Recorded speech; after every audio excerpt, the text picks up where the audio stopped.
Losar taşıdile.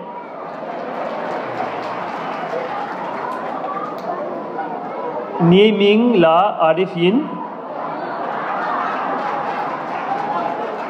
I want to say Bo Tujiche to Sonam La for inviting me. Thank you very much for being here. It's an honor to be here today as the Member of Parliament for Parkdale High Park and also as the member of the Government Caucus under our new Prime Minister Justin Trudeau. I wanted to make sure that I brought to you some regrets from my caucus colleague, Mr. James Maloney, who regrets that he could not be with you here today. He is the Member of Parliament for this area of Etobicoke Lakeshore.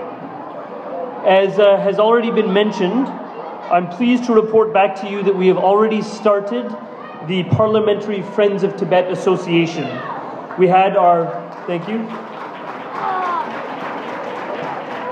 We had our initial meeting in January involving members of Parliament and senators from all parties, and I have the honor of being named the chair of the Parliamentary Friends of Tibet.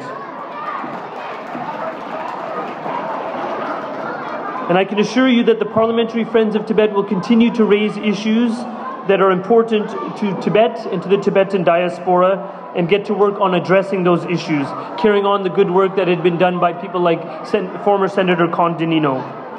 Our first order of business is this Tuesday we will be welcoming Khalon Diki Choyang, the Minister of International Relations for the Tibetan government in exile, to Ottawa on Tuesday, February 16th. So we will be hosting Khalon Choyang at the Centre Block on Parliament Hill, and we will be recognizing her tireless advocacy for many years to promote the causes of peace, freedom, human rights, and youth empowerment.